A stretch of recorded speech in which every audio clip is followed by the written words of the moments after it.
बदरुद्दीन अजमल की पार्टी लगभग सभी जो स्ट्रेटजीज हैं, जो एग्जिट पोल संस्थाएं हैं, वो जीरो पर दरअसल अजमल की पार्टी को समेट रही है। तो ये मुस्लिम वोट बैंक जो था वो दरअसल गया कहाँ है?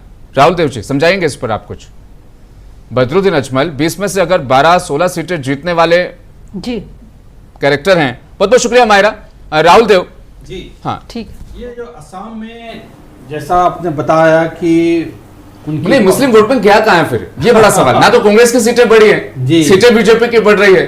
नहीं, हाँ। नहीं तो इसका मतलब ये होता है कि जो भी, एक तो आप ये कह सकते हैं कि एसआईआर में बहुत सारे नाम कट गए हैं या काट दिए गए हैं घुसपैठी के, या प्रूफ डॉक्यूमेंट नहीं दे पाए, एक कारण ये भी हो सकता है। दूसरा कारण ये हो सकता है कि यदि आप डेवलपमेंट पे बात करें तो आसाम में पिछले 5 से 10 साल में इतने डेवलपमेंट के काम किए गए हैं, चाहे रेल में प्रोजेक्ट हो, चाहे वो ब्रिज हो या कुछ हो, तो कोई भी पब्लिक जो भी कहीं की हो वो तो अपना डेवलपमेंट चाहती है। ठीक है, पार्टी पॉलिटिक्स होते रहते हैं, जात पे, कभी धर्म पे, कुछ भी होते हैं, लेकिन जब कोई भी व्यक्ति ये चाहता है कि यह व्यक्ति रहने से हमें ये डेवलपमेंट हुआ, ये व्यक्ति रहने से ये योजना हुई और जिसका लाभ हमें भी मिला, तो यदि हमें भी मिला तो वो भी कहीं न कहीं ऐसा माना जाता है कि वह सत्ताधारी दल जो अच्छा परफॉर्म कर रहा है उसकी ओर शिफ्ट करता है। और हो सकता है कि इस कारण से उनका वोट परसेंटेज या जो मुस्लिम का है कुछ रुझान हेमंत बिश्व शर्मा की ओर बढ़ा है। अगर ऐसा की जो महिमा थी कांग्रेस का, जो एक आभा मंडल था, उससे उन्होंने राज किया, लगभग 20 साल तक राज वहां पे किए। और उसके बाद, क्योंकि मैंने पहले भी कहा था कि कांग्रेस का जो मुख्य फोकस था भद्र लोग और शिक्षित लोग, ये दो उसके टारगेट ऑडियंस थे। भद्र लोग मतलब जमींदार और पढ़े लिखे लोग।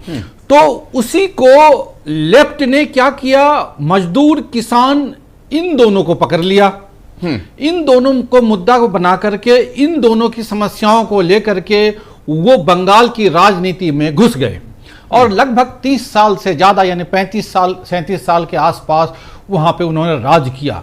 लेकिन उसी 35-37 साल राज करने के बाद, क्योंकि यदि कोई भी राज्य में इतने लंबे समय तक शासक एक पार्टी या एक दल करता है तो जनता कहीं न कहीं उबती है, और उसी उबाऊ के कारण से दीदी का पदार्पण वहां पे हुआ और दीदी 15 साल तक वहां पे काम की। लेकिन आप यदि देखें तो जो दीदी जिस चीज को बोल के आई थी कि हम लोगों को रोजगार देंगे, लोगों को सम्मान देंगे, घुसपैठ नहीं होने देंगे, कई सारे ऐसे डेवलपमेंट के काम करेंगे, लेकिन आप देख रहे हैं कि वहाँ पे डेवलपमेंट के काम नहीं हुए। एक रिपोर्ट के अनुसार, टेलीग्राफ के रिपोर्ट के अनुसार 29 से 31 लाख प्रवासी बाहर हैं और इस बार सभी वोट देने के लिए आ गए। आप समझ सकते हैं, जिस राज्य में 29 से 30 या 32 लाख प्रवासी आ जाएं तो समझिए कि क्या होगा। क्योंकि जो ये प्रवासी हैं दूसरे राज्य यानी पंजाब में, दिल्ली में या अन्य किसी जगह में काम करते हैं, तो वहाँ के विकास को वो देखते हैं कि यहाँ कितना विकास है और यहाँ पे, और हमारे गांव में, हमारे शहर में, हमारे राज्य में विकास कितना है। तो वो एक कंपैरेटिव स्टडी करते हैं। मन में तो होता है ज्यादा लोग गुजरात में काम कर रहे हैं, गुजरात ये भी है ना, तो उसका असर दिख गया शायद। तो उसका असर दिख रहा। दूसरा सबसे बड़ी बात है कि यदि आप भी हैदराबाद से हैं, हम लोग भी हैदराबाद से हैं, यहाँ पे एक हॉस्पिटल है AGI, Asian institute of gastroenterology.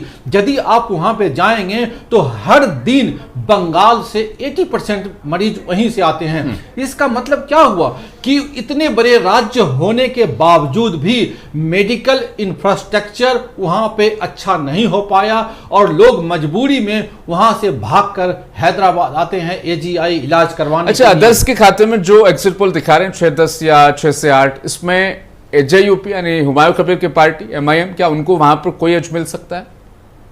Humayun Kabir को स्पेशली, क्योंकि हुमायूं कबीर ने एक वो राग जो छेड़ा था ना कि मैं बाबरी मस्जिद बनाऊंगा, उसका एज बीजेपी को मिलता हुआ तो दिख रहा है। क्या हुमायूं कबीर को मिला है पर्सनली कुछ? नहीं, मुझे नहीं लगता है कि हुमायूं कबीर इसमें कुछ ज़्यादा कर पाएंगे। हो सकता है कि यदि TMC के जो कुछ सिटिंग विधायक काटे गए हैं, हो सकता है उसकी भी जो निर्दलीय लड़ रहे होंगे कहीं ना कहीं, या कुछ ऐसे प्रत्याशी हो जो निर्दलीय अपने आप उस इलाका में अपनी अलग छवि रखते हैं, तो हो सकता है कि ये जो जो संख्या दिखाया जा रहा है ये वो लोग ज़्यादा इसमें इन्वॉल्व होंगे जब मुझे नहीं लगता है कि ओवैसी की पार्टी और हुमायूं कबीर की पार्टी बहुत ज़्यादा कुछ करिश्मा ही कर पाए। कुछ करिश्मा कर पाए तो बहुत थोड़ा नग्न के रूप में, बहुत ज़्यादा चमत्कारिक ये करिश्मा नहीं है।